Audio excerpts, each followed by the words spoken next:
Sa mundong ito, 7 may talento na bata ang nagtataglay ng sapat na kakayahan at pagbabago upang sirain ang mundo kung pipiliin nila, ngunit sa kabutihang palad, wala pa sa kanila ang napunta sa villain arc, kaya lahat sila ay nagtatrabaho para sa higit na kabutihan. Sa aming personal na istasyon ng espasyo, nakita namin si Ringo, ang nag-aabang ng imbentor sa mundo, at sa Earth, si Aoy, ang numero 1 eskrimador sa mundo, na maaaring maghiwa-hiwalay ng mga bala mula sa himpapawid at manalo sa mga digmaan ng mag-isa. At sa parehong larangan ng digmaan, si Kainan, ang pinakamahusay na doktor sa mundo, na maaaring gumawa ng manahi ng mga sugat at magpagaling ng mga sakit na magiging garantisadong hatol ng kamatayan. Pagkatapos ay nariyan ang lalaking gusto ng lahat ng mangangalakal sa Wall Street, ang mga elite na negosyanteng si Masato, na nagmamay-ari ng higit sa 30% ng lahat ng pera sa Earth, na sinusundan ni Akatsuki, ang batang lalaki na pinagkadalubhasaan ang lahat ng anyo ng mga ilusyon at mahika sa mundo, na gayon din sa kanya na gawin ang mga bagay na tulad ng pagganap ng liberty sa statue. Ngayon, kung magagawa lang niya ang mga problema ko. Susunod, mayroon kaming Shinobu, isang master ng lahat ng ninja arts na may likas na talento sa especially iya. Siya ang numero 1 mamamahayag sa buong mundo, at kapag nagsimula siyang maghanap ng isang bagay, walang kasaysayan ng paghahanap o log ng chat ang nakita sa kanyang paningin. At panghuli, si Mikogami Tsukasa, ang pinakadakilang politiko sa mundo. At alam mo na kailangan niyang maging hindi ka panipaniwala sa kanyang trabaho dahil nahalal siya bilang punong ministro ng Japan at pinamamahalaan ang bansa kahit na wala pa siyang sapat na gulang upang magpatakbo ng kotse. Lahat ng 7 prodigy ay nasa isang pribadong jet isang araw patungo sa isang mahalagang kaganapan. Ngunit sa susunod na sandali ay binuksan ni Tsukasa ang kanyang mga mata upang makita ang kanyang sarili sa isang kama na may isang babaeng duwende na nagbabantay sa kanya. Nakahinga ang loob ng duwende na sa wakas ay gising na si Tsukasa, ngunit binalaan niya ito na huwag masyadong gumalaw dahil nasasaktan pa rin siya. Sinubukan ni Tsukasa na alalahanin ang nangyari at doon niya naalala ang pagbagsak ng eroplano at lahat ng iba pang kasama niya. Desperado niyang tinanong ang babaeng duwende kung buhay pa ba ang mga kaibigan niya at buti na lang sinabi nitong ayos lang ang lahat. Bagamat ang 6 na iba ay wala pa ring malay sa ngayon. Natutuwa si Tsukasa na lahat sila ay naging maayos kaya sa wakas ay nagpahinga na siya at ipinakilala ang sarili sa babaeng duwende. Ganoon din ang ginawa niya at sinabi sa kanya na ang kanyang pangalan ay Liril, kaya pinasalamatan siya ni Tsukasa sa pagligtas sa kanila. Sinabi niya sa kanya na huwag mag-alala tungkol dito dahil hindi niya maiiwan ang mga taong nakakatulong at kung alin. Hindi pa kumakain si Tsukasa mula noong araw ng pagkabangga, kaya pumunta si Liril para dalhan siya ng nilalang at inalok na tulungan siyang kumain. Tinanggap ni Tsukasa ang kanyang alok. Kapag sinubukan niyang pakainin siya, lumalabas lang ang karne sa bibig niya dahil wala siyang lakas ng umunguya. Alam ni Liril na lalala ang kalagayan ni Tsukasa kung hindi ito kakain ng maayos, kaya't inilagay niya ang karne sa kanyang bibig at ngumunguya bago ito ay pakain sa kanya ng bibig sa bibig. Nagulat si Tsukasa sa biglaang halik, pero ito na lang ang makakain niya ngayon at marami pang pagkain na dapat nginunguya, kaya mukhang wala na siyang choice kundi patuloy na halikan siya. Kawawa naman talaga. Gayunpaman, bago makapagpatuloy si Liril, nag-ambala sila ng kanyang kaibigang si Winona na dumating upang mag-check-in sa kanilang mga bisita. Matapos ipakilala ni Tsukasa ang kanyang sarili sa kanya, ipinahayag niya ang kanyang pasasalamat kina Winona at Liril sa pag-aalaga sa kanya at sinabing bibigyan niya sila ng wastong gantimpala sa sandaling bumalik siya sa Japan.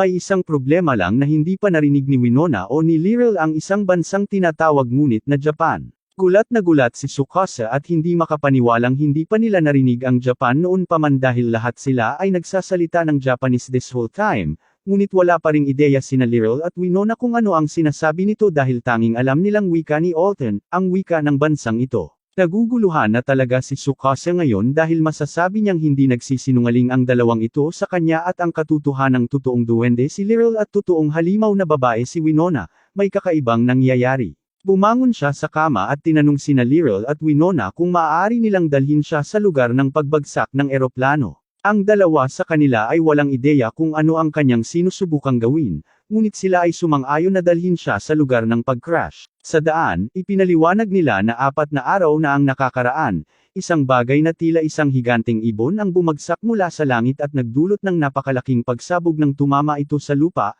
kaya nagmadali ang buong nayon upang tingnan kung ano ang nangyari at natagpuan si Tsukasa at ang kanyang mga kaibigan sa malapit.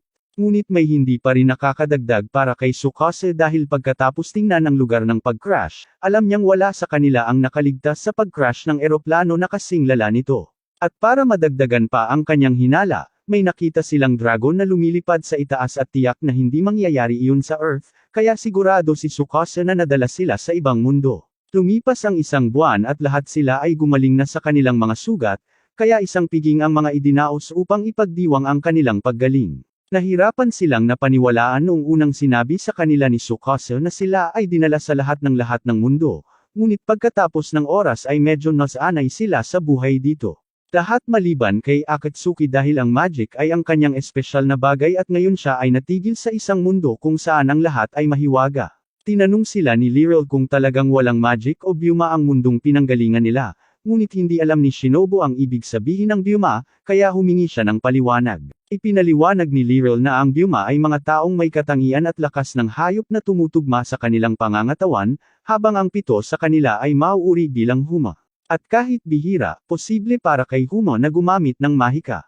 Ang sitwasyon ni Tsukasa at ng iba ay nagpapaalala kay Winona ng isang matandang alamat tungkol sa pitong bayani. Tila nagmula sila sa ibang mundo at iniligtas ang lupaing ito mula sa isang masamang dragon na nananakot dito. Ang anak ni Winona, si Elk, ay biglang bumangon at sumigaw na walang paraan ang mga freeloader na ito ang pitong bayani. Sinabi ni Winona kay Elk na itigil na ang pagiging bastos sa kanilang mga bisita, ngunit si Elk ang ingat yaman ng nayon at sinabi niyang wala silang pera para magdaos ng mga piging tulad nito para sa isang grupo ng mga estranghero. Pagkatapos ay bumangon siya at humingi ng paumanhin si Winona para sa pag-uugali ni Elk, ngunit alam niyang ganoon lang ang ginagawa niya dahil nag-aalala siya sa kanya. Nang maglaon ng gabing iyon, nakipagpulong si Tsukasa sa lahat ng kanyang mga kaibigan upang pag-usapan ang kanilang kasalukuyang sitwasyon. Tatlong bagay ang gusto niyang tugunan at una sa lahat, kailangan nilang mang-alap ng impormasyon tungkol sa bansang ito Frigagard at kung anong uri ng mga batas at mahika ang mayroon ito. Susunod, gusto niyang maghanap ng mga paraan para makabalik sila sa dati nilang mundo, ngunit wala na silang dapat gawin bukod sa pitong bayani na alamat. Sa wakas, nais ni Tsukasa na tulungan ang pananalapi ng nayon upang mabayaran sila sa kanilang tulong. Walang tutol kaya kinabukasan, lahat ay pumasok sa trabaho. Nagagawa ni Ringo na i-tweak ng kaunti ang mga cellphone ng lahat para makapagtrabaho sila sa mundong ito, para hindi maging isyo ang komunikasyon, at na-recover din niya ang kanyang mini-nuclear reactor, para hindi rin sila mag-alala tungkol sa kuryente kahit sandali. Nagpapasalamat si Tsukasa kay Ringo sa kanyang pagsusumikap, ngunit may isa pang bagay na gusto niyang talakayin sa kanya. Sa paligid ng lugar ng pag-crash, mayroong maraming bauxite ore, kaya umaasa si Ringo na lumikha ng ilang aluminyo mula dito, ngunit kailangan niya ng ilang karagdagang materyales upang magawa ito. Naiintindihan ni Tsukasa, kaya't sinabi niyang tatanungin niya si Masato o kunin ang mga materyales para sa kanya, ngunit bigla na lang, narinig niyang sumisigaw si Winona sa may tarangkahan ng lungsod. Mayroong isang grupo ng mga sundalo dito, at sinubukan nilang manghimasok ng ilang pagkain at pera mula sa nayon.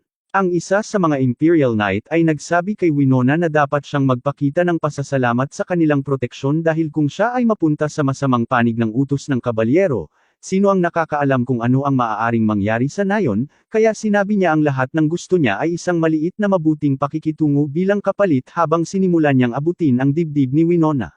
Gayunpaman, bago mahuli ng kabalyero si Winona, humakbang si Tsukasa sa harap niya at magalang na sinabi sa sundalo na siya ay isang walang kwentang taunan, at ayaw nila siya sa nayon. Ang ay labis na nasaktan na isang random na bata ay maglakas loob na salungatin siya, kaya inutusan niya ang kanyang mga tauhan na bumunot sa kanilang mga espada at turuan siya ng leksyon. Gayunpaman, ang lahat ng kanyang mga tauhan ay na-knockout na ni Aoi at Shinobu, kaya ang kapitan ay nag-iisa na ngayon. Tinanong siya ni Tsukasa kung gusto pa ba niyang ituloy ito, at hindi alam ng kapitan kung kailan siya aalis, kaya sinubukan niyang laslasin si Tsukasa gamit ang kanyang espada. Sa kasamaang palad para sa kanya, si Tsukasa ay mahusay na sinanay sa lahat ng uri ng martial arts, kaya madali niyang kinuha ang nasa hustong gulang na lalaki sa buong baluti at inihagis ito sa kanyang puwit. Pagkatapos ay kinuha niya ang kanyang espada at pinagbantaan na papatayin siya kung siya at ang kanyang mga tauhan ay hindi umalis sa ngayon, kaya walang ibang pagpipilian, ang kapitan at ang kanyang mga tauhan ay tumakas. Buti na lang nailigtas nila ang nayon at lahat, ngunit itinanong ni Merchant kung ito ba talaga ang tamang hakbang, dahil tiyak na makikipagtalo ang mga sundalong iyon sa lokal na Panginoon, at magdudulot iyon ng malaking gulo sa mga ito. Ngunit sinabi sa kanya ni Tsukasa na hindi na kailangang mag-alala dahil naisip na niya iyon, at mayroon siyang patakaran sa seguro. Habang tumatakas ang mga sundalo, nagsimulang magsalita ang kapitan tungkol sa kung paano siya maghihiganti sa nayong iyon sa pamamagitan ng pag-uulat sa kanila sa feudal na Panginoon, ngunit sa sandaling sinabi niya iyon, isang pagsabog ang nangyari at si Akatsuki ay lumitaw sa harap nila. Ipinakilala niya ang kanyang sarili bilang isang mahusay na salamangkero at sinabi sa mga kabalyero na hindi niya maaaring palalayain dahil alam niyang balak pa rin nilang saktan ang nayon, kaya kailangan niyang gawin ito sa kanilang mga ulo. Ang mga kabalyero ay natakot, kaya nakiusap sila kay Akatsuki na iligtas sila at ipinangako na hindi nila iuulat ang alinman sa mga ito. Matapos makabalik sa nayon, nakipagpulong si Tsukasa sa lahat, at sa liwanag ng mga kaganapan, sa palagay niya ay dapat silang gumawa ng trabaho sa paligid ng nayon matulungan ito. Buo pa rin niyang balak bumalik sa Earth, ngunit sa ngayon ay wala silang ideya kung paano sila nakarating dito, lalo na kung paano bumalik. Kaya sinabi ni Tsukasa na dapat nilang sulitin ang kanilang kasalukuyang sitwasyon. Nagpasya si Misato na samahan si Elk sa isang trade trip, ngunit nang makarating sila sa trading company, naiinis si Misato sa kakaunting inaalok sa kanila ng may-ari. Sinabi sa kanya ng lalaki na kung hindi niya gusto ang mga presyo dito sa Noiglen Trading Company, maaari siyang pumunta sa ibang lugar, ngunit hindi tulad ng iba pang mga kumpanya ng kalakalan na pupuntahan. Ganun pa man, hindi papayag si Misato na ma-scam, kaya tumalikod siya at umalis. Bago sila umalis, pinaalalahanan sila ni Jacoy na ang mga negosyo lamang ay tumatanggap ng permit ngunit mula sa alkalde ay pinapayagang mag-operate sa lungsod na ito, at halos imposibleng makakuha nito. Tinanong siya ni Elk kung saan sa palagay niya pupunta, dahil kailangan nilang ibenta ang kanilang mga produkto, at wala nang ibang lugar upang ibenta ito sa bayang ito. Ngunit may simpleng pagsukat si Misato na sinusunod niya kapag gumagawa ng deal. Pagdadaanan lamang niya ito kung makakatulong ito sa kanya na makamit ang kanyang mga layunin, ngunit sa mga presyo na ibinibigay sa kanila ng lalaki, walang paraan na nalampasan ng nayon ang taglamig kung tatanggapin nila. Naiintindihan yun ni Elk, ngunit sa palagay niya ay wala siyang pagpipilian sa bagay na yon. Gayunpaman, sinabi sa kanya ni Misato na hindi niya kailangang hayaan si Jacoy na samantalahin siya ng ganoon at kung handa niyang hayaan si Misato na pangasiwaan ang natitirang bahagi ng paglalakbay na ito sa negosyo, maaari niyang garantiya na kikita sila ng malaking halaga at maaalis ang Noitsclan sa negosyo sa pagtatapos ng linggo. Hindi nagbibiro si Misato nang sabihin niyang makakagawa siya ng matagumpay na negosyo sa pagtatapos ng linggo dahil noong gabi ring iyon, nakakuha siya ng business permit mula sa alkalde. Hindi makapaniwala si Elk at tinanong si Misato kung paano niya nagawang kumbonsihin ang mayor. Gayunpaman, sinabi ni Misato na ito ay talagang madali. Ang ginawa lang niya ay tiktikan ng kaunti si Shinobu ang alkalde, at di nagtagal, may nakita itong dumi sa kanya. Ang alkalde ay tumatanggap ng 1 toneladang suhol mula sa kumpanya ng kalakalan ng Noitsclan upang tanggapin ang anumang iba pang kumpanya na pumunta sa kanya para sa isang permit. Iyon ay medyo labag sa batas, kaya nang i-blackmail nila siya sa lahat ng impormasyong nakuha ni Shinobu, sumuko siya at binigyan si Misato ng isang trade permit. At ngayong nakuha na niya, sinabi ni Misato kay Elk na oras na para mag-stock sila. Hindi maintindihan ni Elk ang sinasabi ni Misato dahil pumunta lang sila dito para magbenta ng sarili nilang mga paninda at wala silang sapat na pera para makabili ng stock para sa isang trading company, pero sinabihan siya ni Misato na magtiwala na lang sa proseso. Nakipagkita si Misato sa isang pares ng mga byuma na pumunta sa lungsod upang ibenta rin ang kanilang mga kalakal. Sinabi niya sa kanila na nakakuha siya kamakailan ng isang permiso sa pangangalakal, kaya nilikha niya ang Elm Trading Company at simula bukas, magbubukas na sila para sa negosyo sa sentro ng bayan. Nag-aalok siya sa kanila ng isang deal at sinabing maaari nilang ibenta ang kanilang mga kalakal sa ilalim ng pangalan ng kanyang kumpanya sa pangangalakal bilang kapalit ng 1% ng kanilang mga benta. Karaniwan, sisingilan niya sila ng 20%, ngunit bilang isang espesyal na deal, sisingilan lamang niya ng 10% kung tumulong sila sa pagbibenta ng mga item. Gayunpaman, hindi talaga naiintindihan ng mga lalaki ang lahat ng porsyento ng mga bagay na pinag-uusapan ni Misato, kaya pinag-iwalay niya ito para sa kanila. Ang isang alpombra dito ay hindi humigit kumulang 450 tanso, Ngunit kung susubukan mong ibenta ito sa Nuxglin Company sa kanilang mapanlinlang na pagpepresyo, ang pinakamahusay na makukuha mo ay 150.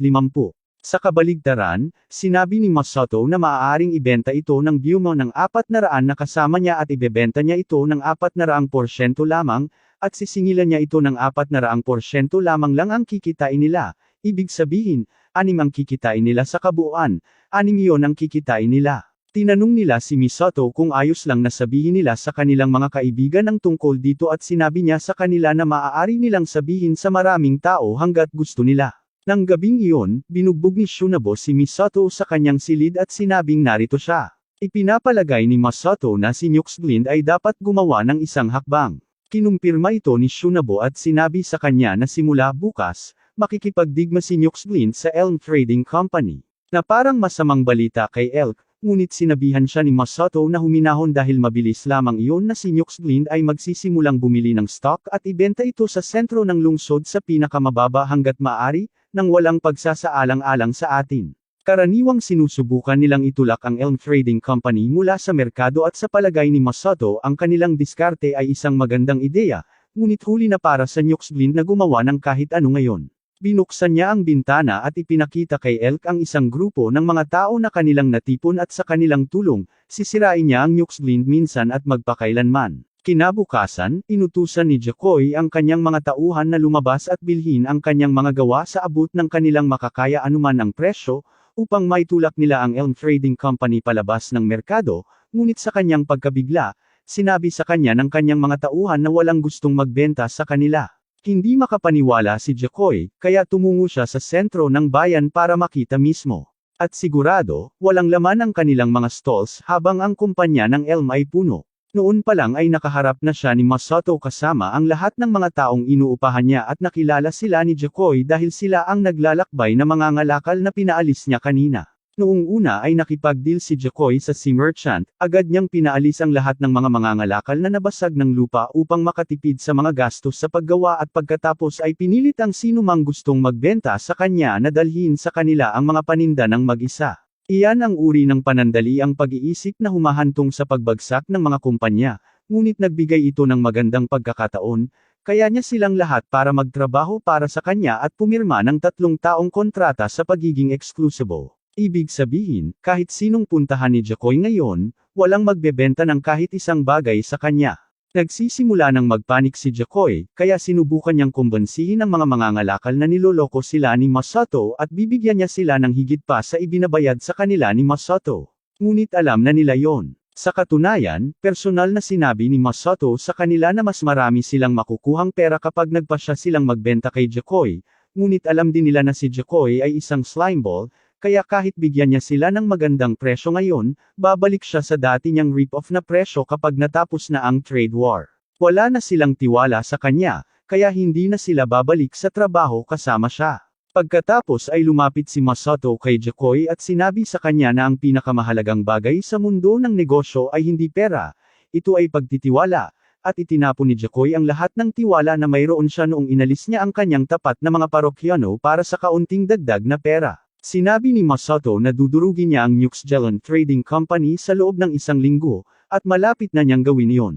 Ngunit hindi iniisip ni Masato na magandang ideya na hayaang mabangkarot si Nuxglin dahil ayaw niyang magpatakbo ng monopolyo. Kaya't sinabi niyang handa siyang talakayin ang ilang termino para sa kinabukasan ng operasyon ng Nuxglin sa Dorman, ngunit lubos niyang nilalayo na samantalahin si Jacoy hanggat maaari. Nang maglaon sa araw na iyon, nakikipaglaro si Masato kay Ru nang nilapitan siya ni Elk upang magtanong.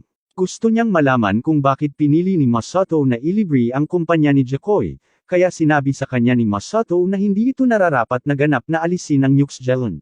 Para sa isa ang kanilang kumpanya ay hindi kayang magsagawa ng trabaho, lahat ng naglakbay na mangangalakal, kaya ang Masato ay palaging takotin si Jacoy na bigyan ang mga mangangalakal ng mas magandang deal. Bumalik sa nayon, binigyan ni Shinobu si Tsukasa ng ulat tungkol sa mga bagay na hinihiling nitong imbestigahan niya. Una, ang mahika sa mundong ito ay ikinategorya sa 4 na elementong apoy, tubig, hangin, at lupa.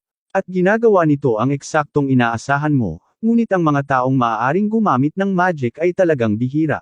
Halimbawa, sa teritoryo ng Findolf, ang tanging taong maaaring gumamit ng mahika ay ang mage officer na nakatira sa kastilyo ng Panginoon. Tinanong siya ni Tsukasa kung may natutunan ba siya tungkol sa mahika na nagdala sa kanila sa mundong ito, ngunit wala pa ring hinahanap si Shinobu dahil medyo kakaunti ang impormasyon sa mahika.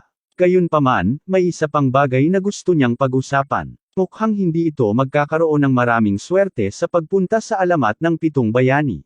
Noong tinitingnan ni Shinobu ang mga bayani, natuklasan niya ang isang relihiyon na tinatawag na Seven Light Faith na nauugnay sa mga bayani, ngunit ito ay higit sa 500 taon na ang nakalilipas ng Frigigart Empire, kasama ang lahat ng iba pang relihiyon na umiiral noong panahon na iyon. Ginawa ito para magkaroon ng ganap na kontrol sa Frigigart Empire sa lahat ng tao, kaya halos wala ng bakas ng relihiyon ang natitira sa Empire. Gayunpaman, sinabi ni Tsukasa na maaaring ito lang ang kanilang nangunguna sa paghahanap ng daan pabalik sa Earth, kaya kailangan nilang patuloy na maghanap kahit na magtatagal ito ng paghahanap sa bawat pulgada ng kontinente.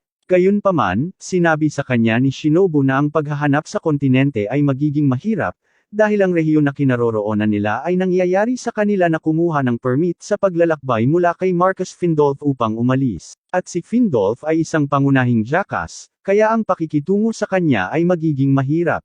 Sa sandaling iyon, tumakbo si Akatsuki at ipinaalam sa lahat ng isang grupo ng mga taga-nayon ay lumabas ng mas maaga ngayon, ngunit nakita nila ang isang bagay na tinatawag na Chief of the Forest, at sila ay nasa malaking problema ngayon. Sina Tsukasa, Aoi, at Kane ay agad na nagmadaling lumabas sa kagubatan upang mag-alok ng kanilang tulong, at hanapin nila ang grupo ng mga taga-nayon nang papatayin sila ng isang higanteng oso. Tumalon si Aoi at sinipa ang oso sa likod ng ulo upang itumba ito sa gilid ng bangin, at pagkatapos ay tumalon siya pagkatapos nito upang tapusin ito. Nagulat ang mga taga-nayon na mag-isa niyang hahabulin ang oso, ngunit sinabi ni Tsukasa sa kanila na babae siya ni Master Sword, kaya magiging maayos siya. Sa ngayon, mas nababahala siya sa kanilang kalagayan at nagtatanong kung mayroon sa kanila ang nasaktan, ngunit habang ayos ang tatlong taga-nayon, hindi gaanong pinalad si Chief Olga. Ang kanyang puso ay tumigil na sa pagtibok ilang minuto na ang nakalipas, kaya ang mga taga-nayon ay natatakot na huli na para iligtas siya,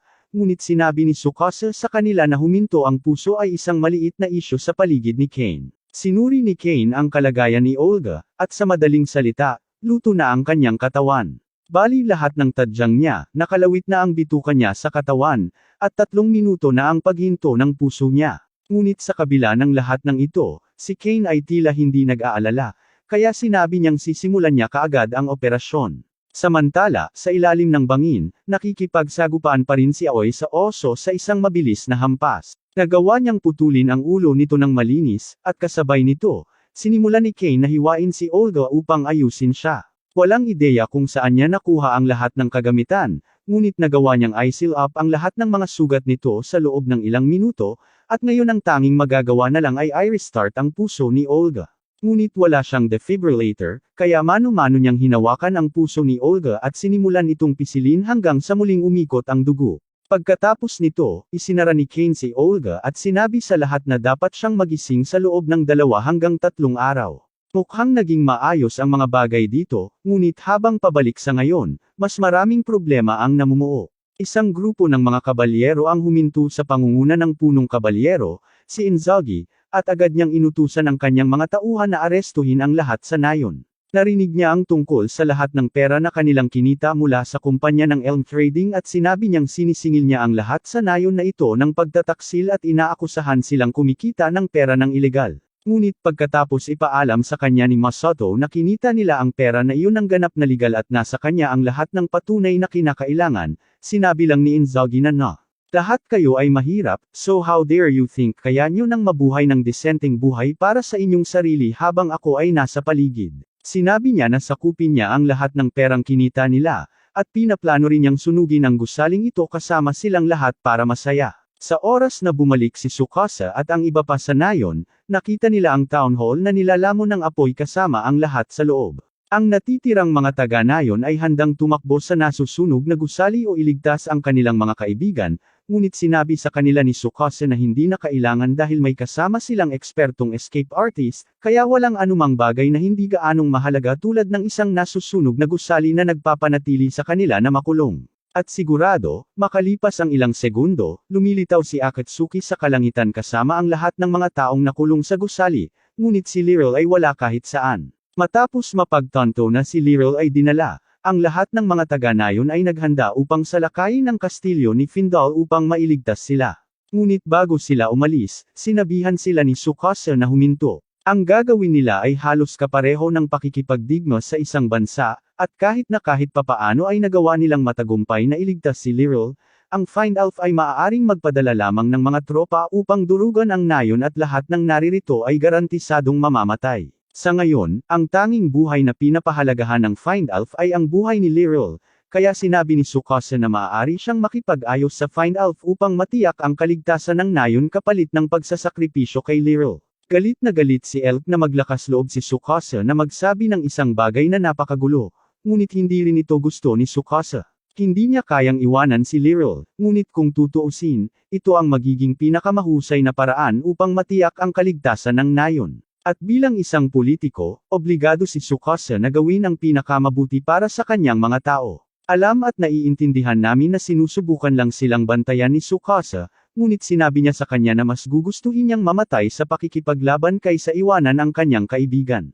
At lahat ng iba pang mga taga-nayon ay sumasang-ayon sa kanya, kaya hiniling nila kay Tsukasa na tulungan silang iligtas si Liril. Binalaan sila ni Tsukasa na walang babalikan kung magpapatuloy sila dito, ngunit hanggat handa silang tanggapin ang mga kahihinatnan, pagkatapos ay sumumpa siya sa kanila na tutulungan sila ng kanyang mga kaibigan na iligtas si Liril. Ngunit para magawa ito, kailangan nilang sirain ang mundo gaya ng alam nila. Samantala, sa kastilyo ni Find Elf, ipinakita ni Enzogi si Liril kay Lord Find Elf, at labis na nasisiyahan ang matabang asno ni Find Elf. Nangako siyang gagantimpalaan si Enzogi sa pagdadala sa kanya ng gayong erotikong paglalaro, kaya ngumingiti si Enzogi habang umaalis dahil tiyak na nakakakuha siya ng bonus para dito. Pagkatapos ay sinabihan ni Find Elf si Liril na lumapit para maramdaman niya ang kanyang mga melon at si Liril ay napaka-cooperative dahil alam niya na hanggat hindi niya naiinis si Lord Find Elf, maliligtas ang kanyang nayon. Gayunpaman, ang kanyang katawan ay labis na naghimagsik sa pamamagitan lamang ng baho ng hininga ni Find Elf na kapag sinubukan niyang halikan siya,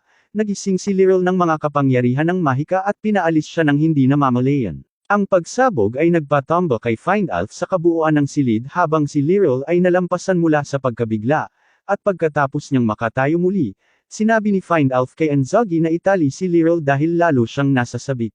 Gayunpaman, bago magawa ni Find Elf ang anumang bagay, ang lahat ng mga taga-nayon ay pumwesto sa paligid ng kastilyo ng Find Elf at ang kanya ng riles ni Ringo ay bumutas sa dingding ng kastilyo.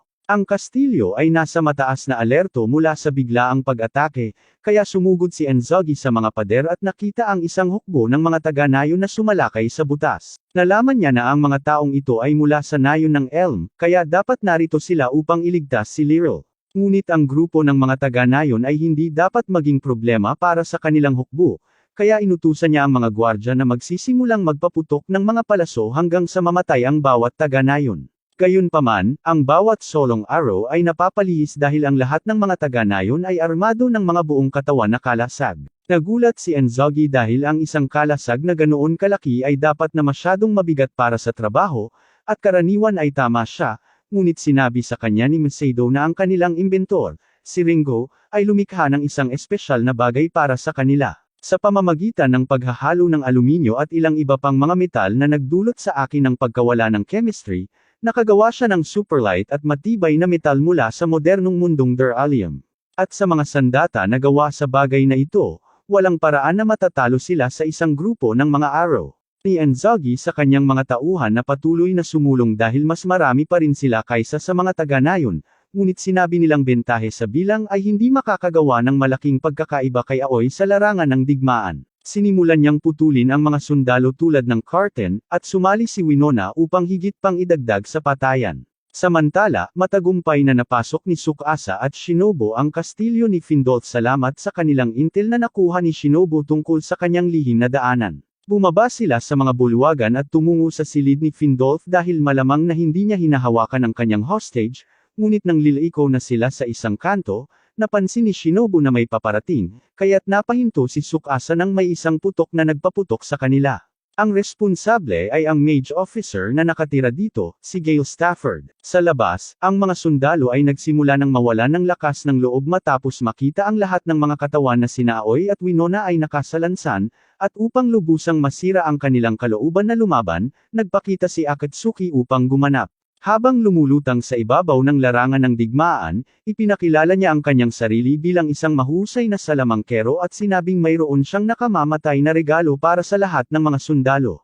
Pagkatapos ay naghagis siya ng ilang smoke bomb sa lupa, at para maging malinaw, ito ay mga regular na smoke bomb lang, ngunit kapag sinabi ng magic floating na may ibinabato siya sa iyo na nakamamatay, hindi ka na nagsasamantala. Ang lahat ng mga sundalo ay sumuko at tumakas, at nais ni Enzogi na lumabas ang opisyal ng salamangkero ay dito dahil tiyak na hindi siya matatalo sa isang grupo ng mga bata. Gayunpaman, sa loob, ang opisyal ng salamangkero ay abala sa pagkatalo sa isang bata. Patuloy siyang nagpapadala ng mga invisible na laslas kay Shinobu para subukang ilabas siya, ngunit mayroon siyang pattern ng pag-atake ng level 1 na skeleton na may arthritis, kaya hindi mahirap iwasan ang kanyang mga laslas. Sa kalaunan ay isinara niya ang distansya at gumamit ng sarili niyang magic spell na tinatawag na fully charged taser para i-zap siya sa ulo hanggang sa mamatay siya.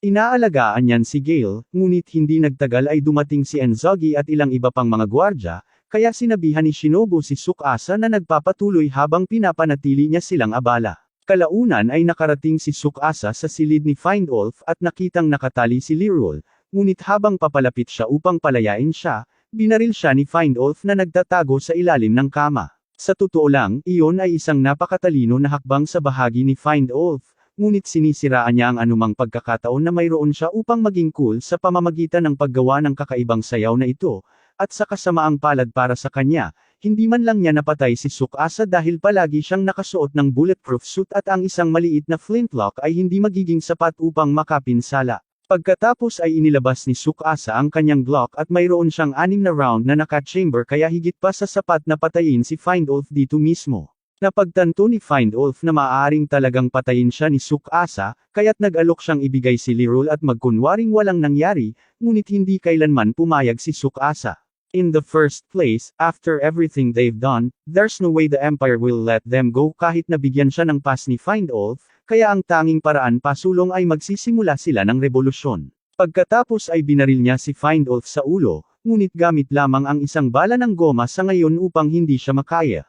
Pagkatapos ay pumunta si Tsukasa upang tingnan si Lirul, ngunit nang palayain siya nito, nagsimulang kuminang ang kanyang mga mata na bughaw at nagbago ang kanyang boses. Parang may isang nilalang na nagsasalita sa pamamagitan niya. Mahinang sinabi ng nilalang na wala na itong mahabang oras, ngunit nag-iiwan ito ng babala, na sinasabi na Tsukasa na ang mundo ay nilalamon na naman ng masamang dragon, kaya nasa 7 bayani na lamang ang magligtas dito. Pagkatapos sabihin iyon, nawala ang pagkatao at nagising si Lirul. Siya ay nalilito nang makita niyang hawak siya ni Tsukasa, ngunit pagkatapos ay nakita niya si Findolf sa sahig at pinagsasama-sama ang dapat na nangyari. Nagsimula siyang umiyak dahil alam niyang mahihirapan ito na magkakaroon ng maraming problema para sa nayon dahil sa kanya, ngunit tiyak na maraming bagay ang kailangang gawin, tiniyak sa kanya ni Tsukasa na malalampasan nila ito ng magkasama. Ang unang hakbang sa pagbuo ng isang demokratikong bansa ay ang pasakayin ng mga tao, at anong mas magandang paraan para makuha ang kooperasyon ng mga tao kaysa sa Hot Bunny Girls sa entablado. Sina Aoi at Kanan ay nagsalita sa mga tao ng dormant, at pagkatapos ay narito sila upang ipakilala sila sa isang Diyos. At sa sandaling iyon, lumitaw si Akatsuki mula sa isang buga ng usok. Siya ay lumutang sa himpapawid at nagsimula ng isang magic show upang kumbonsihin ng mga tao na siya ay talagang isang Diyos, at pagkatapos na makita siyang burahin sa monumento at ibalik ito sa isang iglap, ang mga tao ay walang alinlangan na si Akatsuki ay isang Diyos. Lahat ay nangyayari ayon sa plano ni Tsukasa. Alam niya na ang pinakamahusay na paraan para kumbonsihin ng mga tao na sumama sa kanila ay ang lumikha ng relihiyon kung saan sila magkakaroon ng pananampalataya, at dahil tinatawag nila ang kanilang sarili na Seven Light Faith, maaari silang makipag-ugnayan sa kung ano ang isang taong may alam tungkol sa tunay na Seven Light Faith. Habang ang iba ay abala sa kanilang banal na kampanya, ang Elk at Shinobu ay nasa isang misyon upang mang-alap ng impormasyon tungkol sa Buckworld. Hindi maintindihan ni Elk kung bakit kailangan nilang lumabas dito sa niebe, ngunit si Shinobu ay magsisikap na makuha ang kanyang impormasyon, kaya wala siyang pagpipilian kundi ang sumama dito. Samantala, pabalik sa dormant, ganap na ngayon na sinusuportahan ng publiko ang Seven Light Faith, kaya nagsimula ng mag-alala ang mga maharlika ng dormant. Isinasaalang-alang pa ng isa na tuluyang tumakas sa lungsod, ngunit nang bumaling siya sa kanyang kasambahay upang sabihin sa kanya na ihanda ang kanyang mga gamit, nagulat siya nang malaman na ang kanyang kasambahay ay si Tsukasa. Natarante si Heiserer sa biglang pagsulpot ni Tsukasa, ngunit sinabi sa kanya ni Tsukasa na pumunta lang siya rito para makipag-usap dahil pakiramdam niya ay hindi niya mauunawaan ang mga maharlika sa kanilang intensyon. Hindi sila nagpunta rito para gamitin ang mga maharlika o guluhin ang lungsod. Sa katunayan, nais niyang makipagtulungan sa mga mahal dahil kailangan pa rin niya ang mga ito upang gawin ang kanilang mga trabaho, at syempre sisiguraduhin niyang maayos ang kanilang bayad para sa kanilang trabaho. Ang kaya naman dito ay ang pagtakas sa bansa at iwan ang lahat ng kanyang itinayo sa huli ay sumang-ayon si Heiserer sa panukala ni Tsukasa at tinanong kung ano ang gusto niya sa kanya. Sinabi ni Tsukasa na gusto lang niyang ipagpatuloy ni Heiserer ang kanyang mga tungkulin bilang alkalde ng lungsod at ipanggako ang kanyang katapatan sa Seven Light Faith. Kinabukasan, muling huminto ang banal na truck ng Groot sa plaza ng lungsod, ngunit sa pagkakataong ito, sa halip na mga kuneho, si Heiserer ang nagpahayag na mula ngayon, ang lungsod ng dormant ay pamamahalaan ng Seven Light Faith. Buo na ang suporta ng mga tao sa Seven Lights, kaya tuwang-tuwa silang marinig ang balita. Ngunit ang ilan sa mga City Knight ay hindi gaanong nasisiyahan.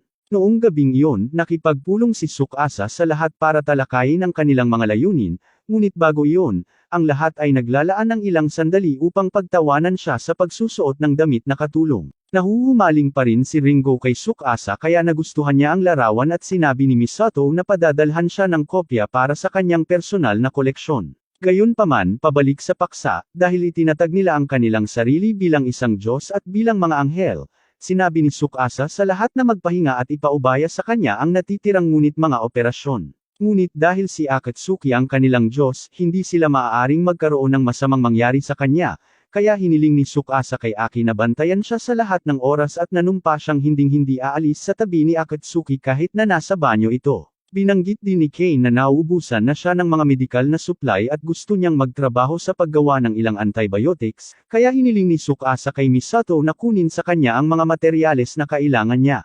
Nagsisimula na rin silang maubusan ng kuryente, kaya hiniling ni Tsukasa kay Ringo na tumulong sa paggawa ng bagong istasyon ng kuryente, ngunit wala siyang sapat na materyal para sa isa pang pag-iba ng nuclear power, kaya't kailangan na lang niyang gumawa ng thermal. Ngayon may isa pang bagay na dapat harapin. Plano ni Tsukasa na isama ang lahat ng mga bantay ng lungsod sa isang gabing utos, ngunit para magawa iyon, kinakailangan mo ng isang kapitan ng kabalyero at alam niya ang perpektong tao para sa trabaho. Samantala, si Shinobu ay nasa isang misyon pa rin upang mang-alap ng maraming impormasyon hanggat maaari, at siya ay nagpapahid ng kanilang mga Imperial Knight upang makita kung ano ang nalalaman nila. At tila ang imperyo ay nagpapadala ng isang hukbo upang salakayin ang mga rebelde sa Findolf, lahat sa ilalim ng utos ni Lord Gustav. Pagkatapos ng mahabang araw ng paniniktik, bumalik si Shinobu sa kanyang silid kasama si Elk at sinabi sa kanya ang narinig niya tungkol kay Gustav. Tila siya ay isang espesyal na opisyal ng salamangkero, siya ay tila isang naglalakad na natural na sakuna, ngunit walang gaanong impormasyon tungkol sa kung gaano siya kahusay, kaya plano ni Shinobu na puntahan siya mismo at kinakaladkad niya si Elk kasama niya. Samantala, sa kastilyo ni Gustav, humarap si Anzagi sa kanya upang humingi ng tulong sa pagbawi sa teritoryo ng Findolf, at ganap na nilayo ni Gustav na gawin iyon, ngunit naiinis siya sa kabiguan ni Anzagi, kaya pinugutan niya ito ng ulo sa lugar. Nakipagpulong si Tsukasa sa lahat ng maharlika ng dormant para ipaalam sa kanila na aalisin na niya ang kasalukuyang sistema ng klase. Nagtatanong siya kung may tumututol, ngunit kahit na ang ilan ay hindi masaya sa reforma, walang nagsasalita, kaya lumipat siya sa susunod na item sa agenda. May mga tax reforms na gusto niyang ipatupad agad kaya kailangan niya ang mga maharlika na tumulong sa kanya. Makalipas ang ilang oras ng trabaho, pumunta si Heisera sa opisina ni Tsukasa upang ipaalam sa kanya na ipinatupad na ang mga reforma sa buwis, kaya nagpasalamat si Tsukasa sa kanyang pagsusumikap, ngunit mayroong isang bagay na ipinagtataka ni Heisera. Mula nang magsimula siyang magtrabaho sa Tsukasa, hindi niya akalain na nagpahinga o nakatulog si Tsukasa kahit isang beses, at ilang araw na ang nakalipas. Bumalik sa nayon, sa wakas ay nakabangon na ang hepe, at natutuwa si Winona na ayos na ang kanyang ama, ngunit ipinaalala sa kanya ni Kana na hindi siya maaaring mag-overexert sa sarili, kung hindi, kailangan niya itong patulugin muli. Sa sandaling iyon, narinig ni Kana ang pagbukas ng pinto at nakita niya si Ru sa sahig. Halos hindi na mamalayan at binibigkas ang matematika tulad ng kanyang buhay ay nakasalalay dito. Bumalik sa normal si Ru pagkatapos siyang kumuha ng pagkain at tubig, ngunit tinanong ni Kana kung ano ang ginagawa niya kaya napagod siya. Ipinaliwanag ni Ru na binibigyan siya ni Masato ng pagsusulit sa matematika, kaya sinisikap niyang isaulo ang multiplication table. Naiintindihan ni Winona at ng hepe kung bakit hirap na hirap si Ru dahil hindi rin sila masyadong magaling sa math, pero tinitiyak nila kay Ru na kahit hindi niya magawa ang math, maaari pa rin siyang maging katulad nila. Ngunit nagpasya si Ru na ang pag-aaral ay maaaring hindi masyadong masama pagkatapos ng lahat. Sa ibang lugar, kung magtutungo ang Tsukasa at Masato sa bagong thermal power plant na itinatayo ng Ringo para makita kung ano ang nangyayari, at medyo tapos na ito, kaya sinabi ni Ringo na magsisimula na sila bukas. Iyon ang bahala sa kanilang sitwasyon ng kapangyarihan, kaya sinabi ni Ringo na magsisimula siyang magtrabaho sa kanyang susunod na proyekto. Nagtanong si Masato kung ano ang susunod na proyektong pinag-uusapan ni Ringo, kaya ipinaliwanag ni Tsukasa na gagawa siya ng ilang mga makina ng produksyon para sa mga armas upang makapaghanda sila para sa mga daldal na darating kapag natapos na ang taglamig. Plano niyang bigyan ng mga baril ang mga sundalo at i-modernize ng kaunti ang militar, ngunit hindi siya magiging full auto dahil gusto niyang maiwasan ang masyadong pakikialam sa pag-unlad ng teknolohiya sa mundo. Bukod pa rito, higit siyang nag-aalala tungkol sa pagpapatakbo ng aerial defense system. Hindi maintindihan ni Masato kung bakit kailangan nila ng aerial defense system dahil walang mga missile o jet sa mundong ito, ngunit ipinaalala sa kanya ni Tsukasa na mayroong magic at dragon sa mundong ito. At ilang araw ang nakalipas, nakatanggap siya ng ulat mula kay Shimabo na nagsasabi sa kanya tungkol sa isang lalaking nagngangalang Gustav at sa kanyang Heaven's Flame spell. Ang spell di umano ay may firepower para magsunog ng buong lungsod sa isang hit, kaya gusto ni Tsukasa na maging handa kung sakaling kailanganin nilang ipagtanggol ito. Sa sandaling iyon, dumating si Lirol na naglalakad sa burol at nagulat si Tsukasa nang makita siya dahil akala niya bumalik siya sa nayon kasama ang iba. Dahil nagsimula ang buong digmaang ito dahil sa kanya, gusto niyang maging kapaki-pakinabang hanggat maaari ngunit maaari sa lahat, kaya naman nagsusumikap siya ng mga pagkain sa lahat ngayon. At kung hindi masyadong problema, gusto niyang magtanghalian kasama si Tsukasa para magpasalamat sa pagligtas sa kanya. Pinahahalagahan ni Tsukasa ang damdaming ito, ngunit sa kasamaang palad, sinabi niyang mayroon siyang mahalagang pagpupulong na dadaluhan, kaya kailangan niyang bumalik kaagad sa dormon. It doesn't take a genius to realize that Lirol just got curved, so she wonders if Tsukasa is mad at her for something. Pagkatapos ng lahat, siya ang buong dahilan kung bakit nagsimula ito sa unang lugar, ngunit sinabi sa kanya ni Masato na hindi iyon ang kaso. Nakonsensya lang si Tsukasa dahil una niyang iminungkahi na talikuran na nila si Lirol para maiwasan ang digmaang ito. Siyempre, gusto niyang iligtas si Lirol, ngunit siya ang uri ng tao na unahin ang kaligtasan ng nakararami, kahit na ang ibig sabihin ay isakripisyo ang mga taong pinapahalagahan niya. Kalaunan ng gabing iyon, nakatanggap si Tsukasa ng ulat mula sa isa sa mga maharlika na hiniling niyang magsagawa ng pagtatasa sa edad ng gusali. Pinasalamatan niya ang lalaki sa kanyang pagsusumikap at sinabihan siyang mag-alis bukas at magpahinga. Ngunit habang sinusubukang bumangon ni Tsukasa mula sa kanyang mesa makalipas ang ilang minuto, medyo natigilan siya dahil 2 linggong walang tulog ang nagsimula nang maabutin siya. Sa sandaling iyon, nagpakita si Lirol sa pintuan ng Tsukasa at tinanong niya si Tsukasa kung mayroon siyang sandali upang makipag-usap. Sinubukan ni Tsukasa na paalisin siya sa pagsasabing matutulog na siya, ngunit hindi sumasagot si Lirol at pumasok pa rin. Nagulat si Tsukasa sa pagiging assertive niya, kaya tinanong niya ito kung ganoon ba talaga ito kahalaga. At kay Lirol ito ay dahil sinabi niyang hindi siya aalis hanggat hindi siya hinahayaan ni Tsukasa na bayaran siya. Sinabi sa kanya ni Tsukasa na wala siyang utang sa kanya dahil sa una ay pinili niyang iwanan siya.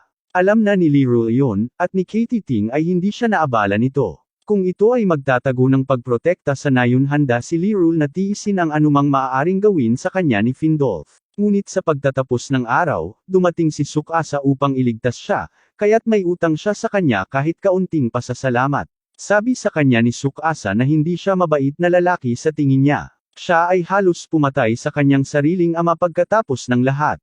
Noong bata pa si Tsukasa, hinangaan niya ang kanyang ama na isang kilalang politiko. Gayunpaman, isang araw ay natuklasan niya na ginagamit ng kanyang ama ang kanyang kapangyarihan para gumawa ng ilang bagay na lubhang ilegal. Tax evasion, bribery, dirty parties, bahagi siya ng lahat ng ito. Hindi makaligtaan ni Tsukasa ang lahat ng panlilinlang at katiwalian, kaya pinili niyang gumawa ng isang bagay tungkol dito at nagsimulang magtrabaho sa pagsisiyasat. Sa tulong ni Masato ng Shinobu, nagawang ilantad ni Tsukasa ang lahat ng mga krimen ng kanyang ama, at nang mahayag ang katotohanan, ang ama ni Tsukasa ay nilitis at hinatulan ng kamatayan. Kinamumuhian pa rin siya ng ina ni Tsukasa dahil sa kanyang ginawa, ngunit sa totoo lang, para sa isang politikong napakalakas na nakakuha ng hatol ng kamatayan, ang ginawa niya ay tiyak na ibang antas ng pagkagulo. Hindi nagsisisi si Tsukasa na ilantad ang kanyang ama dahil kailangan ng hustisya, ngunit magsisinungaling siya kung sasabihin niyang hindi siya masakit sa tuwing naiisip niya kung paano niya sinira ang kanyang pamilya. Magkagayunman, bilang isang politiko, trabaho niya na isakripisyo ang sarili para sa higit na kabutihan.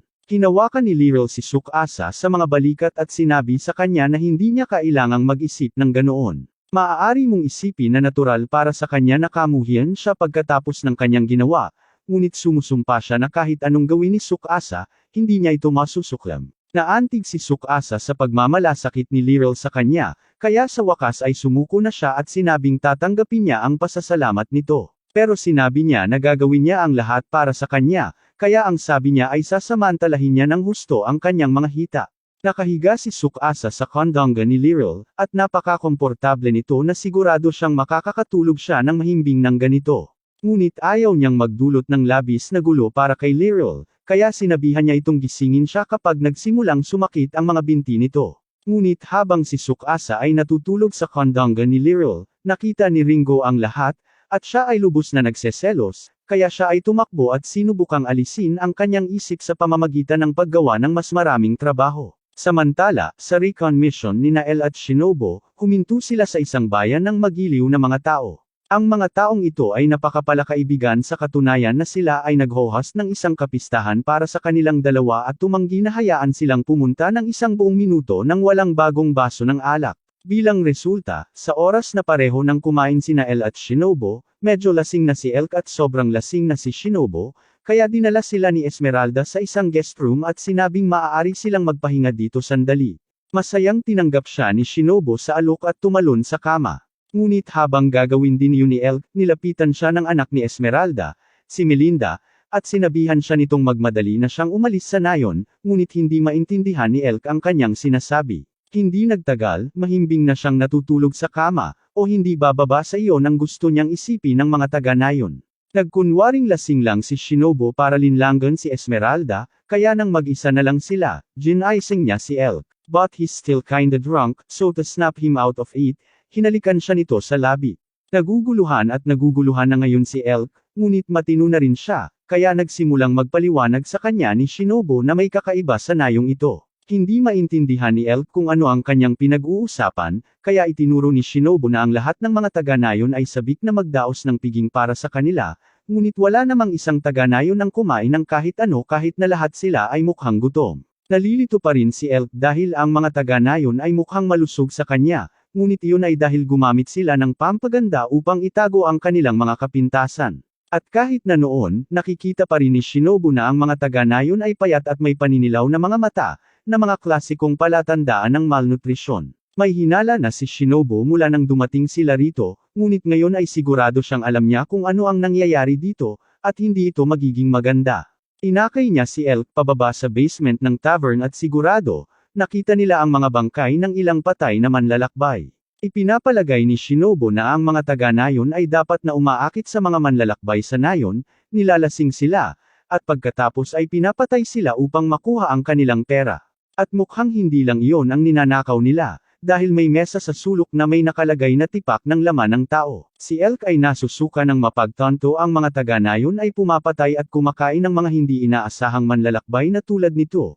Ngunit nang siya at si Shinobu ay nagsimulang mag-isip ng kanilang susunod na plano ng aksyon, nakarinig sila ng malaking kaguluhan sa labas. Lahat ng mga taga-nayon ay nagmamadali dahil narito ang utos ng Imperial Knight na nagsagawa ng inspeksyon sa ilalim ng utos ng Silver Knight Jin. Ang lahat ng mga taga-nayon ay pumilos sa labas at inutusang magsagawa ng rehearsed greeting. Ngunit nang malapit na silang umalis, pinigilan ng isang kabalyero sina Esmeralda at Melinda, dahil may nakita siyang batik na dumi sa damit ni Melinda at sa ilalim ng batas ng Oslo El Gustav, lahat ng residente ng kanyang teritoryo ay dapat manatiling malinis at maganda sa lahat ng oras. Sinabi ni Jin kay Esmeralda na nilabag ni Melinda ang batas at dahil dito kailangan niyang makatanggap ng parusa, kaya sinunggaban siya ng kabalyero at sinimulang bugbugin ang batang babae sa tuwa. Nakiusap si Esmeralda kay Jin na iligtas si Melinda o kahit papaano ay payagan si Esmeralda na kunin ang parusa para kay Melinda, ngunit malamig na ipinaalala ni Jin sa kanya na mayroon ding batas na nagsasaad na ang lahat ng mga taga-nayon ay dapat ngumiti sa lahat ng oras upang ipakita ang pasasalamat sa pinahintulutang manirahan sa lupain ng emperador. Kaya't inutusan ng kabalyero si Esmeralda na ngumiti habang pinapanood ang kanyang sumisigaw na batang babae na binubugbog sa loob ng 1 pulgada ng kanyang buhay. Nakita ni Elk at Shinobu ang lahat ng ito at hindi makayanan ni Elk, kaya gusto niyang iligtas sila, ngunit ipinaalala ni Shinobu sa kanya na ang mga taong iyon ay literal na nagpaplanong patayin at kainin sila.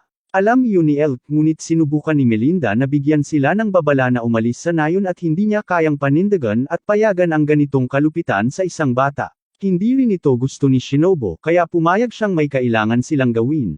Ngunit sinabihan niya si Elk na hayaan siyang mag-isa nitong pangangasiwaan. Sa kalye, patuloy na binubugbog ng kabalyero si Melinda kahit na nawalan na siya ng malay, kaya tinawag sila ni Shinobu para ituon ang atensyon ng mga kabalyero sa kanya.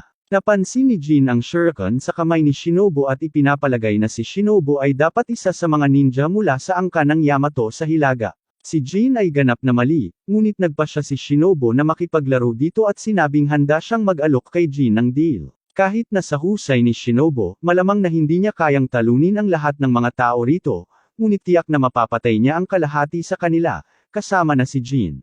Gayunpaman, sinabi niya kay Jin kung hahayaan niya si Melinda, pagkatapos ay susuko siya ng walang laban. Tinanggap ni Jin ang kasunduan, kaya sinabi niya sa kabalyero na palayain si Melinda kay Esmeralda, at totoo sa kanyang salita, ibinaba ni Shinobu ang kanyang mga sandata at hinayaan ang kanyang sarili na mahuli ng walang laban. Dinala si Shinobu sa isang kuta kung saan siya itinali sa isang silid ng pagpapahirap, marahil ay siya ay tanungin. Madali siyang makatakas mula sa kanyang mga tanikala kung gusto niya, ngunit mas interesado siyang mang-alap ng impormasyon mula sa Imperial Knights, at mukhang una niyang hinarap si Jin. Samantala, pabalik sa nayon, katatapos lang gamutin ni Esmeralda ang mga sugat ni Melinda, kaya bumaling siya kay Elk at lubos na nagpasalamat sa pagligtas sa kanyang anak. Ngunit tumugon lang si Elk, sinabing nakita niya kung ano ang nasa basement. Nanlaki ang mga mata ni Esmeralda sa gulat at pagsisisi. Alam niyang walang paraan para mapatawad siya pagkatapos ng kanyang nagawa, ngunit wala siyang pagpipilian dahil ito lang ang paraan para mabuhay sila. Ang kanilang nayon ay dating isang desenteng maunlad na nayon ng pagsasaka, ngunit nang pumalit si Gustav bilang Panginoon, ang mga bagay ay lumala. Kaagad na naglabas si Gustav ng utos sa pagpapaganda, na nag-uutos na ang bawat kalsada, gusali, at tao ay dapat magmukhang maganda sa lahat ng oras, kung hindi ay magkakaroon ng matinding kahihinatnan. Ang halaga ng lahat ng pagsasaayos ay nawalan ng pera sa mga taga-nayon, at dahil mapaparusahan sila kahit kaunting dumi sa kanilang mga damit, hindi na sila pinayagang magtrabaho sa mga bukid upang magtanim ng kanilang pagkain. Halos nakatakda silang mamatay sa gutom, kaya ang tanging paraan para magpatuloy sila sa buhay ay ang magnakaw sa mga manlalakbay at kainin sila. Akala niya magiging maayos ang lahat basta magkakasama lang ang pamilya niya, pero ngayong umabot na sa ganito, mas gugustuhin niyang mamatay na lang. Sinabi sa kanya ni Elk na naiinis siya sa kanyang mga aksyon, gayunpaman, at hindi niya maaaring hayaan ang mga taong ito na patuloy na magdusa ng ganito. Samantala, sa pagtatapos ni Shinobu, siya ay medyo nalilito dahil sa halip na subukang pahirapan siya, pinalaya ni Jin si Shinobu at ibinalik sa kanya ang lahat ng kanyang mga gamit. Sinabi niya kay Shinobu na siya ay isang miyembro ng Asher Brigade, at pinaplano nilang ibagsak si Gustav dahil sa hindi magandang pagpapatakbo niya sa rehiyong ito, kaya't hiniling niya kay Shinobu na tulungan silang tapusin ang paghahari ng terorismo ni Gustav. Samantala, sa kastilyo ni Gustav, namamangha siya sa isang estatwa ng emperador na gawa sa solidong ginto. Sa tingin niya ay napakaganda nito. Kung tutuusin, inutusan niya si Oscar na gumawa ng 4 pang rebulto ng sabay-sabay. Nagulat si Oscar na hihilingin ni Gustav ang ganoong bagay, kaya itinuro niya na ang paggawa ng isang estatwa na ito ay naglagay na ng matinding stress sa pananalapi ng rehiyong ito. Sa katunayan, hindi karaniwan para sa kanila na pumatay at kumain ng mga manlalakbay upang mabuhay, ngunit narinig ni Gustav ang lahat ng iyon at ang ipinagtataka niya ay kung paano iyon magiging problema niya. Wala siyang pakialam kung ano ang mangyayari sa mga maruruming magsasaka na iyon dahil ang tanging tao na mahalaga ay ang kanilang maluwalhating emperador.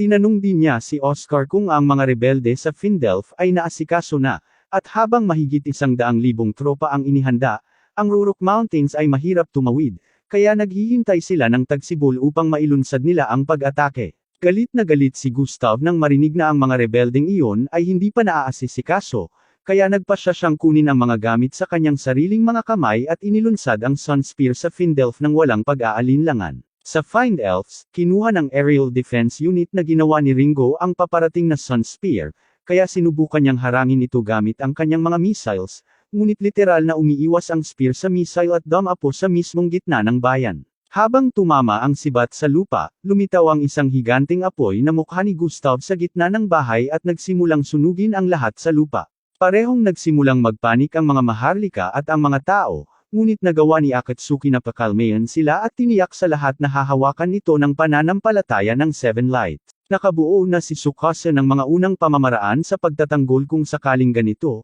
kaya ang prioridad ay mailikas ang lahat ng mamamayan sa kaligtasan, pagkatapos nito ay tumungo ang grupo upang harapin ang problema.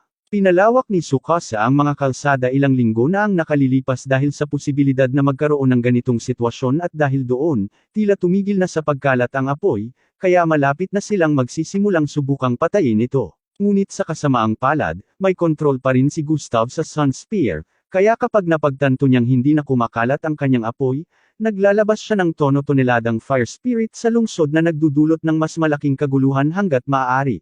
Sa sandaling mahawakan ng isa sa mga espiritu ng apoy ang isang tao, ang taong iyon ay nilalamon ng apoy at kung hindi sila gumawa ng isang bagay ng mabilis, kung gayon ang lahat ng mga mamamayan ay maaaring maging abo. Ang pinagmula ng spell ay darating sa sibat na ito, kaya ang pagsira dito ay dapat na huminto sa apoy, ngunit iyon ay mas madaling sabihin kaysa gawin. Noong una nilang sinubukang sirain ang sibat, kahit na ang mga missile ni Ringo ay hindi makagawa ng anumang pinsala dito, kaya anong pagkakataon ang mayroon sila ngayon? Maliwanag, ang kanilang mga pagkakataon ay medyo maganda dahil ang Sun Spear ay gumagana sa pamamagitan ng pagkakaroon ng kanilang mga espiritu ng apoy na nakagapos dito, at habang ito ay nasa himpapawid, ang mga espiritu ng apoy na iyon ay nagpoprotekta at nagtutulak sa sibat. Gayunpaman, ngayon na ang sibat ay nasa lupa at inilabas ni Gustav ang mga espiritu ng apoy upang salakayin ang mga mamamayan, sa teorya ay dapat nilang sirain ang sibat gamit ang isang missile. Ang tanging problema ay ang Inferno ay masyadong mainit para sa heat-seeking guidance system na gumana, kaya hindi nila magagarantiyahan ang isang direktang hit. Kung hindi gagana ang guidance system, nag-aalok si Aoi na Ponteria mismo ang missile, at kapag sinabi niya yun, ibig sabihin ay balak niyang tumakbo sa tabi ng missile at pisikal na gabayan ito sa target nito. Kung may nagsabi niyan, tatawagan na sana sila ni Tsukasa na baliw, ngunit kung si Aoi iyon, baka maalis talaga niya ito, kaya ihanda na nila ang lahat at nagsimulang tumakbo si Aoi sa tabi ng missile. Kailangan mong maging ibang uri ng espesyal para sa casual na tumakbo ng kasing bilis ng rocket, ngunit hindi magiging ganoon kadali para sa kanya na makuha ang missile sa sibat dahil marami pa ring flame spirit na humaharang sa landas. Kailangang kumilos ng mabilis si Aoi kung gusto niyang iwasan ang mga espiritong iyon, kaya hinukay niya ang kanyang mga takong sa lupa at nagpatuloy sa pag-anod ng missile. Sa kalaunan ay nakarating siya sa sibat, at sa sandaling mayroon siyang malinaw na linya ng paningin, binitawan niya ang missile upang matamaan ito ang target nito. Gayunpaman, nakikita ng mukha ni Gustav ang missile na paparating, kaya iniunat nito ang kanyang mga braso upang pigilan itong sirain ang sibat. Gayunpaman, sa huling segundo, ginamit ni Aoi ang isa sa kanyang mga diskarte sa espada upang lumikha ng isang maliit na buhawi na sumisira sa apoy na mga braso ni Gustav. Nililinas nito ang daanan para tumama ang missile, kaya ang sibat ng araw ay nawasak at ang lungsod ay nailigtas mula sa nagninangas na impyerno. Samantala, pabalik sa kastilyo ni Gustav, nawala ang mga braso ni Gustav dahil sa pagsabog ng sibat ng araw. Ngunit ang taong ito ay pinalalakas ng purong galit at katapatan sa imperyo, kaya't hindi naglabas siya ng mga bagong sandata para sa kanyang sarili mula sa apoy para lamang maipagpatuloy niya ang pakikipaglaban upang lipulin ang mga peste na ng ahas na suwayan ang emperador. Kinaumagahan, nakipag-usap si Tsukasa kay Shinobu para sabihin sa kanya ang nangyari. Hindi makapaniwala si Shinobu na si Gustav ay may sapat na kabaliwan upang magpaputok ng sibat ng araw sa salpok ng ganoon, ngunit salamat sa pagsisikap ng lahat ng narito, nagawa nilang limitahan ang pinsala sa ikatlong bahagi ng lungsod. Bagamat nag-aalala pa rin si Tsukasa dahil kung magpasya si Gustav na magpaputok ng higit sa isang sun spear ng sabay-sabay, walang paraan na makakaligtas sila dito. Ni Shinobu kay Tsukasa na hindi niya kailangang mag-alala tungkol doon dahil sinabi ni Kristo na kailangang gumugol ng 1 toneladang oras sa pagbubuklod ng mga espiritu ng apoy sa sibat ng araw na iyon upang hindi niya ito magamit ng ilang sandali. Ngunit pagkatapos ng isang insidenteng tulad nito, tiyak na gagawa ng hakbang ang imperyo sa lalong madaling panahon, kung kaya't inilagay ni Tsukasa si Zest na namamahala sa pagsasanay sa unang modernong gun-firing squad. Inutusan ni Gustav si Oscar na ihanda ang mga tropa na wasakin ng maruming lungsod na iyon ng sabay-sabay, ngunit ipinaalala ni Oscar sa kanya na ipinagkatiwala na niya ang mga tropa sa Arclight at Bushwold, at naghihintay pa rin sila na lumipas ang taglamig upang makatawid sila sa mga bundok. Sa kasong iyon, sinabi ni Gustav kay Oscar na sabihin sa dalawang iyon na kung ayaw nilang mamatay sa kanyang mga kamay, mas mabuting tumawid sila kaagad sa Rurok Mountains at patayin ang bawat huling miyembro ng rebeldeng bansang iyon. Sa sandaling makuha ni Arclight ang mensahe, nagsimula siyang magmarcha sa kanyang mga tauhan sa mapanlinlang na nyebe kahit na alam niyang ito ay isang masamang ideya. Inamin niya na si Gustav ay isang powerhouse pagdating sa labanan, ngunit pagdating sa pagpapatakbo ng isang rehiyon, siya ay ganap na baliw. Pero parang wala namang magagawa si Arclight dito kaya nagpatuloy siya sa plano. Sa sandaling maabot nila ang kuta sa unahan, hindi sila dapat magkaroon ng problema sa pag-atake sa rehiyon ng Findolf. Ngunit bago pa man malaman ni Arclight kung ano ang nangyayari, dalawa sa kanyang mga tauhan ang binaril sa ulo. Napagtanto niya na ang kuta ay malamang na nahulog sa mga kamay ng mga puwersa ng kaaway, at tila sila ay mahigpit na nag-armas kaya inutusan ni Arclight ang kanyang mga tropa sa lupa na umatras upang sila ay magpadala ng armored cavalry. Ang armored cavalry ay natatakpan mula ulo hanggang paa, kaya ang mga bala ay hindi gagana laban sa kanila. Gayunpaman, si Tsukasa ay nagplano na para sa isang sitwasyong tulad nito, kung kaya't ibinigay niya ang mga granada ng pahinga ni Zest. At gaano man karaming sandata ang mayroon ka, ang isang granada ay gagawa ka pa rin ng Swiss cheese, kaya walang pag-asang manalo si Arclight. Samantala, sa kastilyo ni Gustav, tinipon niya ang kawal na nasa kanyang pagtatapon at naghahanda na silang ipadala para puksin ang mga tagasunod ng Seven Light Faith, gaano man karaming mga sundalo ang kailangang mamatay para magawa ito. Ngunit bigla na lang, isang paputok na palaso ang ipinutok sa kanya dahil sa wakas ay handa na sina Jin at Shinobu na pabagsakin si Gustav, at nakuha na nila ang lahat ng mga sundalo sa kanilang panig. Di nagtagal, ang kastilyo ni Gustav ay bumagsak sa pagkawasak, at parehong sina Shinobu at Jin ay na-corner siya sa isa sa kanyang mga tore. Sinabi ni Jin kay Gustav na inaresto siya dahil sa kanyang mga taksil na aksyon at labis na pagwawalang bahala sa buhay ng mga tao ng imperyo. Hiniling niya sa kanya na maging makatwiran at mapayapa na sumuko, upang siya ay maparusahan sa kanyang mga maling gawain at baguhin ang kanyang mga paraan. Ngunit kung si Gustav ay isang makatwirang tao, wala sa mga ito ang nangyari noong una. Inatake sila ni Gustav gamit ang kanyang apoy, kaya napilitang tumakbo sina Shinobu at Jin para makaiwas. Gayunpaman, napunta si Jin sa isa pang bola ng apoy, kaya nasunog siya ng husto, ngunit nagagawa pa rin niyang lumaban, kaya gumawa si Shinobu ng isang plano. Pareho silang sumugod kay Gustav mula sa magkasalungat na direksyon, at habang siya ay ginulo, si Shinobu ay naghagis ng isang flash grenade diretso sa mukha ni Gustav. Binubulag siya nito ng sapat na katagalan para makalusot si Jin mula sa likuran at saksakin siya sa likod. Pagkatapos ay hinagis ni Shinobu ang isang kanay sa chandelier sa itaas ng Gustav, na naging dahilan upang mapunta ito sa ibabaw niya. Tiyak na nakagawa iyon ng maraming pinsala dahil mayroong isang pool ng dugo na namumuo sa paligid ng katawan ni Gustav, ngunit sa kanyang mga sandali ng kamatayan ay ginagamit niya ang kanyang dugo upang gumawa ng isang spell na sumunog sa buong tore. Sa kabutihang palad, sina Jin at Shinobu ay nakatakas sa oras, ngunit hindi sila makapaniwala na talagang handa si Gustav na pasabugan ang sarili para lamang mailabas sila. Kasunod ng pagkuha, tumawag si Shinobu kay Tsukasa at sa iba pa niyang mga kaibigan upang maipalaganap nila ang kanilang impluwensya sa teritoryo ni Gustav at mag-alok ng tulong sa sakuna sa lahat ng taong napiling magdusa sa ilalim ng pamumuno ni Gustav. At kung isa sa alang-alang kung gaano kasama si Gustav, hindi na kinailangan ng mga tao na lumipat ng panig. Ngunit mayroon pa ring isang bagay na bumabagabag kay Shinobu dahil hindi niya nagawang mahanap ang katawan ni Gustav. May posibilidad na ito ay naging abo, ngunit nahihirapan siyang paniwalaan na talagang papatayin ni Gustav ang kanyang sarili, bagaman si Jin at ang iba pang Asher Brigade ay naglilibot na nagsasabing patay na si Gustav. Iyon ang nagtatapos sa ulat ni Shinobu sa ngayon, kaya sinabi sa kanya ni Tsukasa na maaari siyang magpahinga kasama ang iba. Lahat sila ay nagpatuloy sa isang talagang nakaka-relax na araw ng spa sa kagandahang loob ng kawani ng kastilyo at sa kalaunan ay bumalik upang makipagkita kay Tsukasa ngunit hindi maintindihan ni Akatsuki kung bakit siya nadala sa parehong massage room gaya ng lahat ng mga babae. Sinabi sa kanya ni Tsukasa na kailangan niyang makalapit si Aoi kung sakaling may mangyari dahil kahit na tinanggap sila ng mga tao. Ito ay teknikal na teritoryo ng kaaway pa rin. Bago nila simulan ang pulong, tinanong ni Masato kung may nakakita sa Lirol kamakailan, kaya sinabi ni Tsukasa sa kanila na nasa labas siya at tumutulong sa paghuhugas ng mga kumot at bagay para sa lahat ng taong nasugatan sa pagkuha. Si Lirol ay natutong gumamit ng magic sa ilalim ng pagtuturo ni Gale at siya ay medyo magaling dito, kaya madali niyang natatanggal ang mga dumi.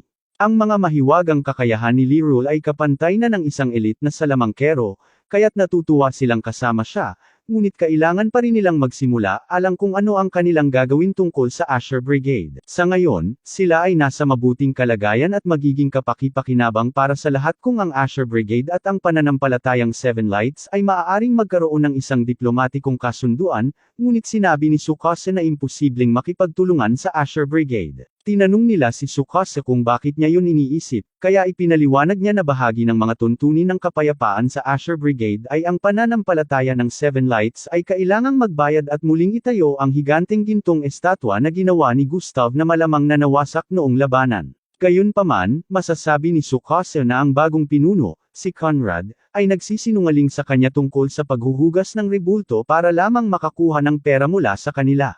Ang dahilan kung bakit hindi hinarap ni Tsukasa si Conrad tungkol dito ay dahil hindi pa rin nila alam kung patay na ba talaga si Gustav, at kung buhay man siya, tiyak na darating siya para sa rebultong iyon.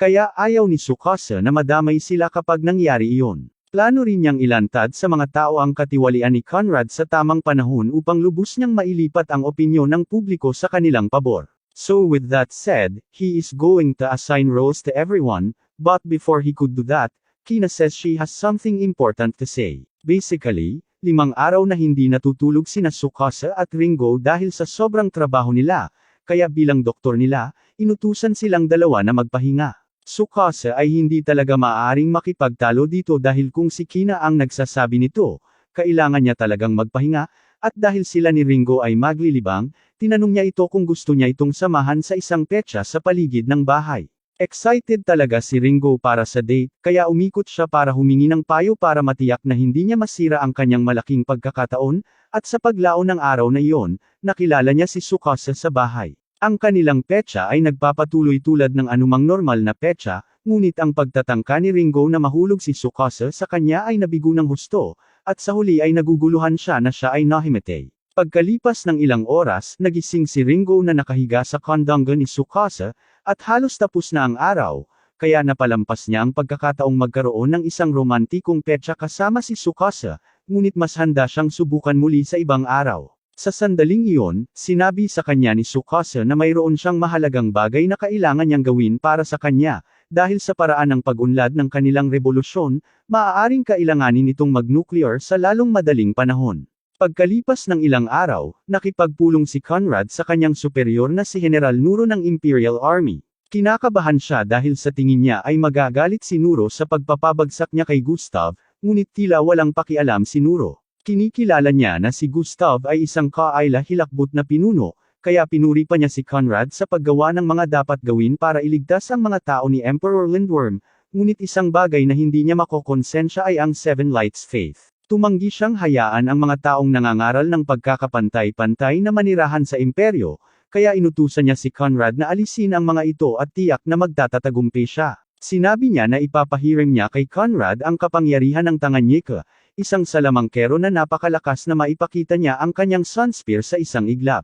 Bumalik sa base ng grupo katatapos lang gawin ni Ringo ang kanilang unang nuclear warhead, ngunit tinanong niya si Tsukasa kung talagang magandang ideya na magdala ng ganito sa mundo. Hindi rin gusto ni Tsukasa, ngunit kung gusto nilang ipagtanggol ang kanilang bansa, kailangan nilang ipakita na mayroon silang kapangyarihang mapangwasak na hindi dapat ginugulo.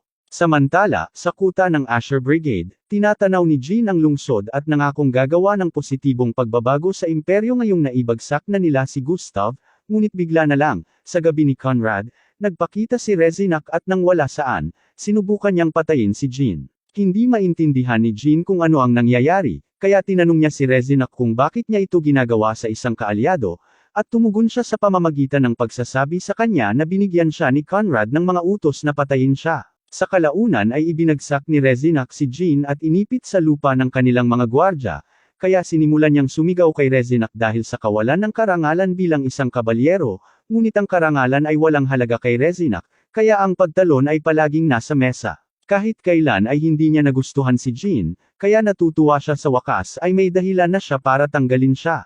Ngunit bago pa man natatakpan ang kapalaran ni Jean, dalawang kanay ang itinapon ng diretso sa lalamunan ng mga gwardya. Pagkatapos ay tumalon si Shinobu at ginamit ang kanyang taser upang makuryent si Rezinak, na nagbibigay ng perpektong pagkakataon para kay Jean na tumalon at saksakin siya sa ulo. Si Jean ay lubos na nagkakasalungatan dahil hindi niya naiintindihan kung bakit ang Asher Brigade na nagtataguyod sa paglilingkod sa mga tao ay magtatraidor sa kanya ng ganito, ngunit sinabi sa kanya ni Shinobu na may isang bagay na kailangan niyang makita. Dinala niya si Jean sa basement at ipinakita sa kanya ang gintong estatwa na inaangkin ni Count Conrad na nawawala. Ito ang ginto na halos mamatay ang mga tao sa rehiyong ito upang kumita sa ilalim ng paniniil ni Kristo, at karaniwang ninakaw ni Conrad ang lahat para sa kanyang sarili. Sinabi ni Shinobu kay Jean na si Conrad ay hindi kailanman nagkaroon ng pinakamahusay na interes ng mga tao sa puso, ngunit masasabi niya na si Jean ay talagang nagmamalasakit sa kapakanan ng mga tao, kaya't hindi niya inanyayahan na sumali siya sa Seven Lights Faith upang lumikha sila ng isang mas mahusay sa mundo. Hinawakan ni Jean ang kamay ni Shinobu at pumayag na gawin ang lahat ng kanyang makakaya upang tulungan ang kanilang layunin. Ngunit sa sandaling iyon, bumukas ang pinto sa basement at pumasok si Conrad kasama si Tanganyika.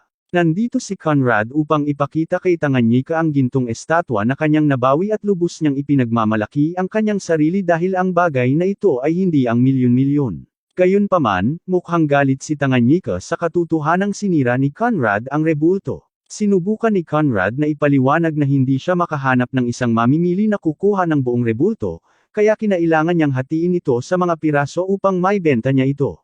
Gayunpaman, ang dahilan na iyon ay hindi sapat para sa Tanganyika. Napagpasyahan na niya na huwag maghiganti laban kay Conrad dahil sa pagpapatalsik sa kanya dahil ang kanyang mga aksyon ay nagdudulot ng pinsala sa kaharian ng emperador, ngunit tumanggi siyang hayaan ang gayong kawalang galang sa emperador.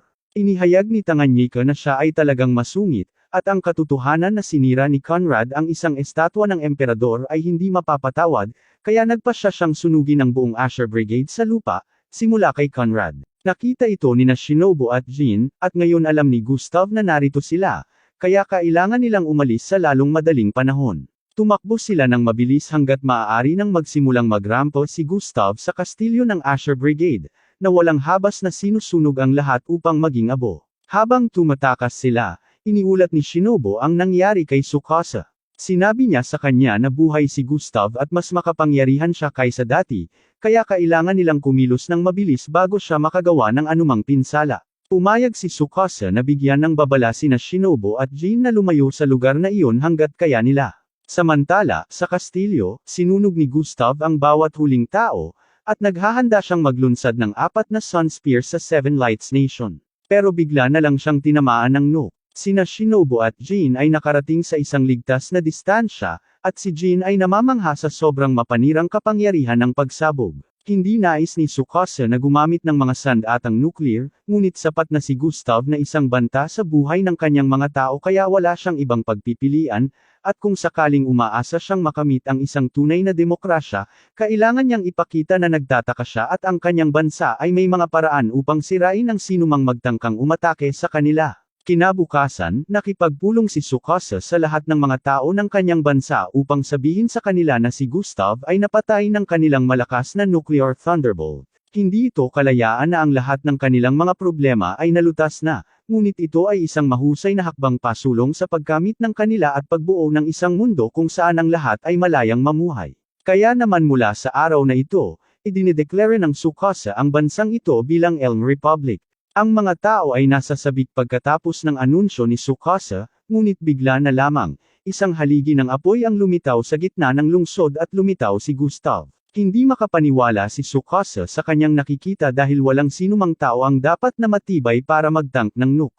May isang hiyas sa dibdib ni Gustav na nagpabago sa kanya bilang isang demonyo, at ngayon ang tanging nasa isip niya ay ang pagpatay sa mga sumasalungat sa imperyo, kaya naghahanda siyang sunugin ang lungsod na ito hanggang sa lupa. Tumakbo si Chernobyl upang gambolain si Gustav, at kapag ang kanyang bantay ay pababa, siya ay dumulas upang ang away ay makapaghatid ng isang huling suntok sa hiyas sa dibdib ni Kristev. Direktang tama yun, ngunit sa kasamaang palad, nabasag ang kanyang espada bago niya masira ang hiyas, kaya nakaligtas si Gustav at nagsimulang maniningil ng diretsyo para kay Tsukasa. Si Tsukasa ay nananatiling kalmado at inilabas ang kanyang baril upang simulan ang pagbaril kay Gustav. Ngunit ang kanyang mga bala ay walang epekto, kaya't si Gustav ay patuloy na lumalapit. Ngunit bago pa man makarating kay Gustav sa kanya, nagawa ni Tsukasa na mabaril ang hiyas, tuluyang nabasag ito at naging alikabok si Gustav, walang nasaktan sa nangyari, kaya bumalik sa normal ang mga pagkatapos, ngunit marami pa ring hindi alam ng grupo tungkol sa mundong ito at sa emperador na pinaglingkuran ni Gustav, kaya marami pang demo na gawaing dapat gawin kung talagang gusto nilang magtayo.